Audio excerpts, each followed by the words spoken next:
Loving yourself means telling the truth. If you aren't honest with yourself, then you literally cannot practice self-love because there is no self for you to love. Or rather, it's a fake version of you that you're trying to love. And in the long run, that'll only lead you to feel emptier and disconnected from yourself, wondering why you keep having that haunting inner voice that's telling you that, something's not right. Sometimes this feeling, this inner voice shows up in our bodies. Like right now, I'm dealing with really intense chronic lower back pain, and I can't for the life of me, it's been over 7 months that I've been dealing with this. I can't figure out where it's coming from. And all the doctors that I visited have said, nothing's like really structurally that bad with you. And you should have been recovered by now. And you shouldn't be feeling the intense pain that you're in. So now I'm like, oh my goodness, I think it's something psychosomatic, something emotional, spiritual. And anytime I'm in this space of like, what am I missing? I come back to the idea of what truth am I resisting? What am I not admitting to myself right now? And that's a big, scary question. Hopefully, I can make it a little bit more digestible in this podcast episode. I've actually done a few, maybe 2 episodes about this idea of radical honesty before. I did an episode on how to be honest with yourself. That's 212, number 212. And I also did an episode on how to be honest with other people, which is like not people pleasing. That's episode 213. So 212 and 213 were all about honesty. But today I'm leaning more into the spiritual, esoteric side of truth telling. We're going to talk a little bit about philosophy, a smidge about theology, and a smidge about what it means for me to tell the truth and how it is so inextricably tied to self-love. And at the end of this podcast episode, I'm going to confess some of my truths to you. These are things that I've rarely, if ever, have said out loud, but in the spirit of practicing what I preach, I think it'll be good for me to get some of those secrets off my chest. The degree to which a person can grow is directly proportional to the amount of truth they can accept about themselves without running away. Before we dive in, I want to read a positive review from one of our podcast listeners. A fellow self-lover wrote, "I enjoy listening to Mary's podcast before I start my day. She is so genuine and always has something great to say about being on our self-love journey. I remember a phrase that Mary has mentioned that I remind myself of now, not word for word, but something along the lines that our self-love journey is indefinite. We are always working on ourselves. It's a comforting thought. It reminds me that we are only human and not perfect.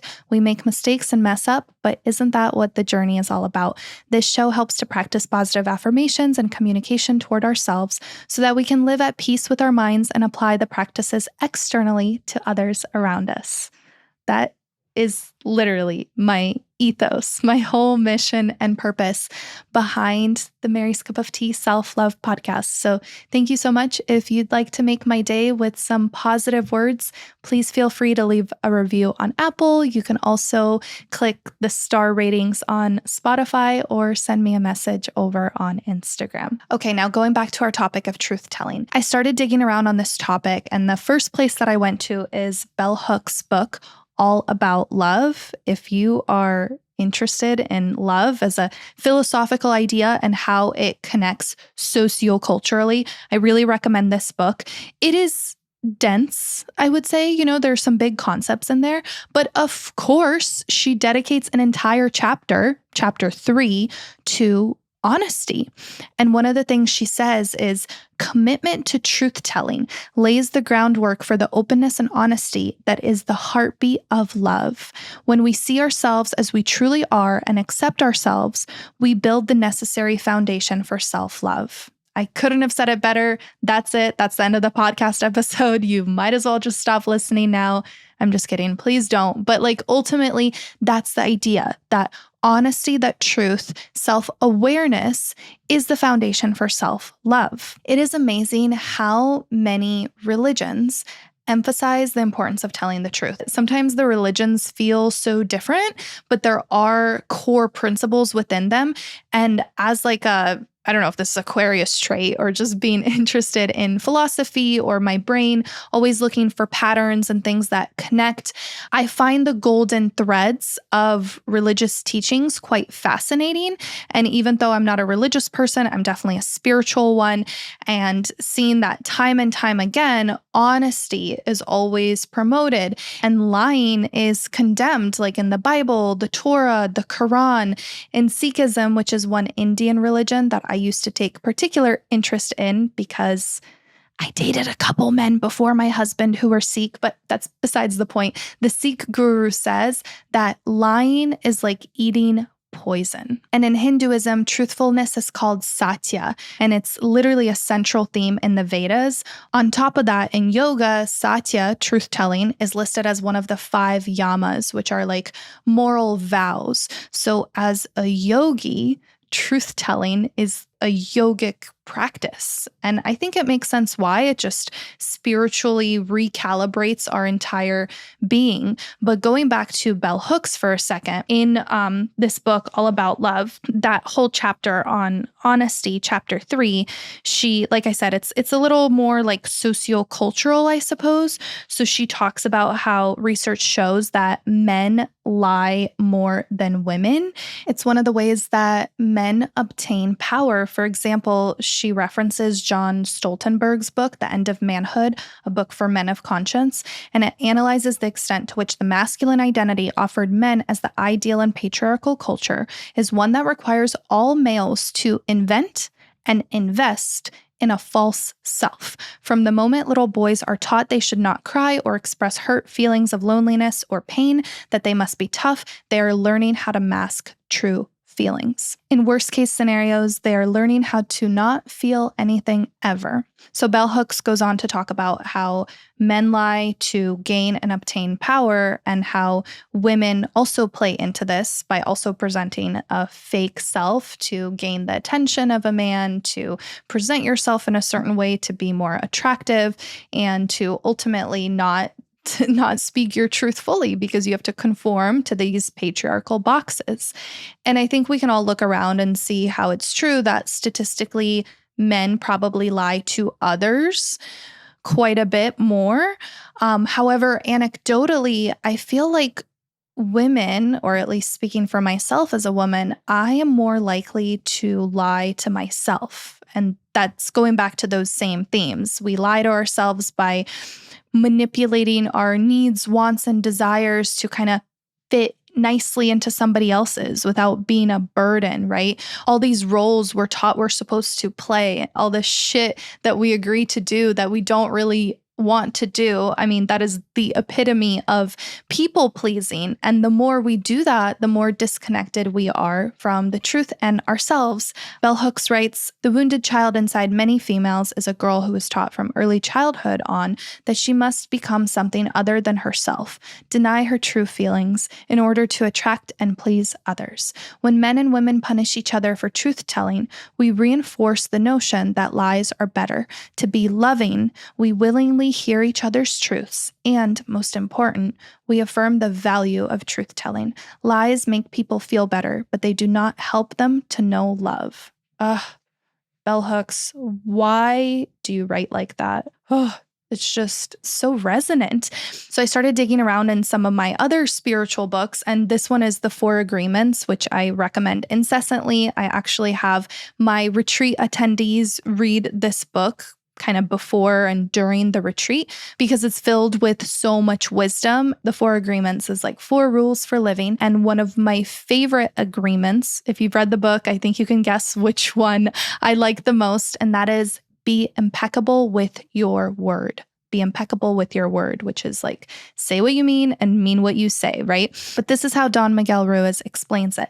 Being impeccable with your word is the correct use of your energy. It means to use your energy in the direction of truth and love for yourself. If you make an agreement with yourself to be impeccable with your word, just with that intention, the truth will manifest through you and clean all emotional poison that exists within you. But making this agreement is difficult because we have learned to do precisely the opposite. We have learned to lie lie as a habit of our communication with others, and more importantly, with ourselves. We are not impeccable with the word.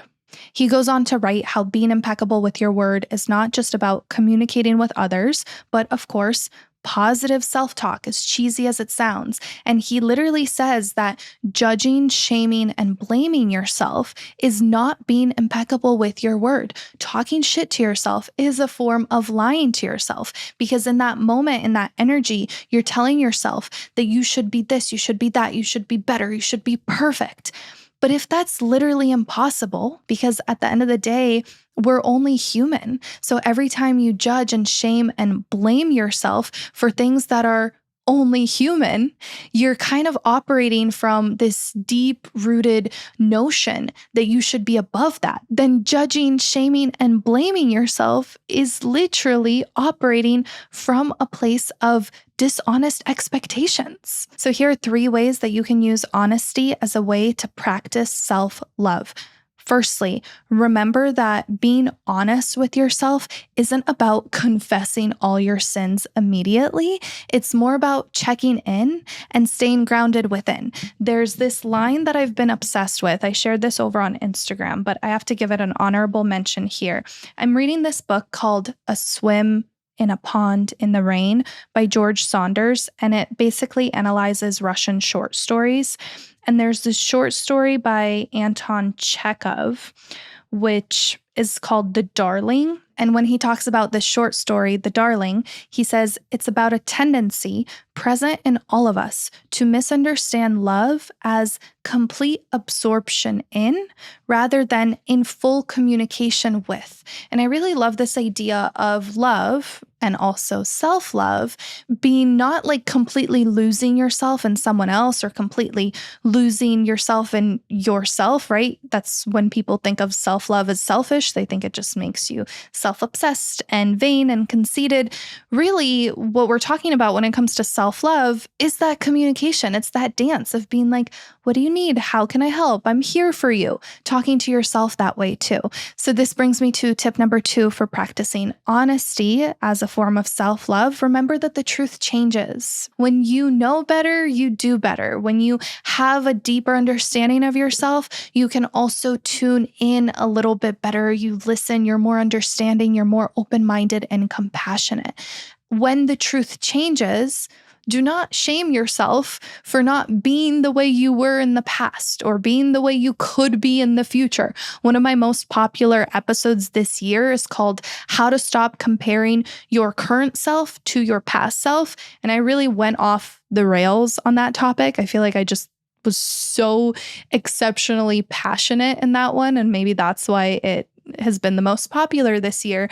But I basically talk about this phenomenon of ourselves, like not letting ourselves change and evolve and constantly holding a very rigid idea of our identity or what we should look like or how we should be performing, our energy, like everything has to be completely stagnant and steady and the same throughout our lives. But that does us a disservice. And it's the same thing with the truth. The truth will change. The truth of who you are, the truth of what you want, the truth of what's important to you, the truth of why you're being called to learn this particular lesson in this point in your life, that will all ebb and flow and change.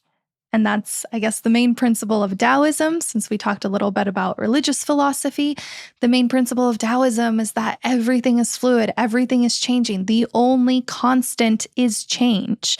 So let that truth within yourself also change and be in that constant communication with yourself. That's love, not a complete absorption in, but a constant communication with. Now, quick tip number 3. If you are a voracious listener of the Mary's Cup of Tea podcast, you know that I am absolutely enthralled by the power of questions, because asking yourself the right question will take you 80% to the answer. As long as you can phrase your question in an open and meaningful way, then the answer will just like present itself to you. So one question that I ask myself, I actually use this a lot when it comes to content creation. So this will extend into many other areas of your life. But when I'm feeling stuck on like, what do I post? What do I talk about? What do I podcast about? What should my newsletter have in it?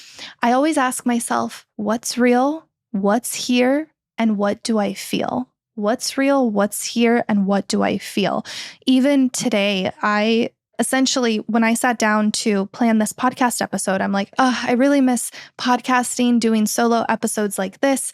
And I thought that the right way to go would be like 3 tips for self-love or 3 mistakes you're making with self-love, or kind of like that stereotypical teaching content. And I do like doing that sometimes. Of course, it has to be at the right time when I feel totally aligned and that if that feels authentic to me. But right now there's so much going on in my life that I really just wanted to sit and talk like this without teaching something from an empty place, right? So I'm like, what's real? What's here? What do I feel? And I just kept coming back to this idea of radical honesty. I sent my girlfriend a very long voice note. You could almost call it a podcast because it was more than 10 minutes long. And I was talking about what I'm about to share with you, which is these little confessions. Basically, what's been going on in my life is that I had a family emergency. Something happened with one of my in-laws, and we've spent the past 2 weeks in the hospital. Because of my flexible work and my strong language skills, my in-laws don't speak too much English. Navigating the hospital setting and everything going on, I've kind of been thrown into being one of the primary caretakers. And I'm so honored and grateful to do that. I have a pretty rocky relationship with my dad, and my dad's older and he had 2 strokes that I wasn't aware of. And I was just devastated that I wasn't able to be there for him through that. And so it sounds kind of selfish, but I was just really happy to step into that caretaking role. And one of the things that I did as this all went down is I texted my management team, like my work. I canceled my brand deals. I blocked off my calendar. I'm like, I need to focus on my family and on getting through this emergency and the recovery that comes after. I apologize. I'm losing my voice right now, which feels like a testament to how restricting it can feel to tell the truth sometimes, because it is not our default operating mode. We are so used to politeness and pleasantries and smiling through pain and not really sharing the real stuff that when we do, we kind of choke up, right? And I think that's an interesting somatic experience. So anyway, I cleared my work schedule. I'm like, I can't be on social media. I can't do what I usually do because I am now a caretaker for the time being. And then I had this thought, I'm like, if I'm being totally honest here, I actually really have been desperately wanting to take a social media break for a while.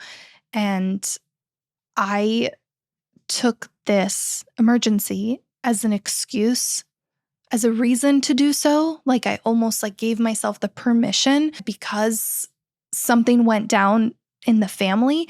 But for some reason, I couldn't do that for myself, like in a proactive way. Do you know what I mean? I was able to take time off to take care of someone else, but I couldn't justify taking time off to take care of myself. And I haven't liked the way I've been showing up online for a while. It's not 100% doing it the way that I would like to be doing it. And I don't know how I would like to be doing it or if I want to be doing it at all, honestly. So anyway, I was just kind of processing all of these thoughts around how quickly I used a family emergency as an excuse to take a break from work as I know it. And then that came with how much I've embraced the caretaker role, which leads me to another truth that I haven't said out loud fully. I want kids. I know that feels kind of obvious, but I usually, when I say that, I tiptoe around the topic where I'm like, yeah, I want kids someday, whatever. And the reason why I talk like that about it is because I'm so nervous to start trying to have kids, but then be disappointed by it, or I don't know, having some struggles with fertility, which I don't have. Again, this is anxiety. This is literally anxiety, which is like preemptively worrying about something that hasn't been proven true yet. It's just because the past 2 years of being married have thrown some obstacles in that department, chronic pain being a big one. And so being in this like nurturing, caretaking role where I'm not prioritizing my work as much because I'm taking care of somebody in my house, it just made me realize that like I've had this call to be more of a nurturing, caretaking mother figure to someone. And this is the first time to you out loud right now that I'm saying like, I want kids and I want kids soon. I want kids like yesterday. I just hope that happens for me. But I'm trying to trust that it will happen in divine timing. Okay, so that's me answering the question of what's real, what's here, and what do I feel? How would you answer that question? Feel free to think about it to yourself, or you can leave me a comment or message. Another version of that question that might help you dig a little deeper is one from Tara Brach. She's a meditation teacher, and she asks, what am I unwilling to feel? What are you unwilling to feel? In one of her recent Instagram posts, she wrote, often the very emotions that we push away are the ones that hold the key to our wholeness. The very emotions that we don't want to feel are the ones that can unlock our wholeness. So this goes back to being honest with ourselves, telling the truth, naming the feeling, saying the uncomfy reality of what's going on for you right now. Because every time you hold back from the truth, you make fear more important than love. I think Bell Hooks said it best. Honesty is the heartbeat of love, and that includes self-love.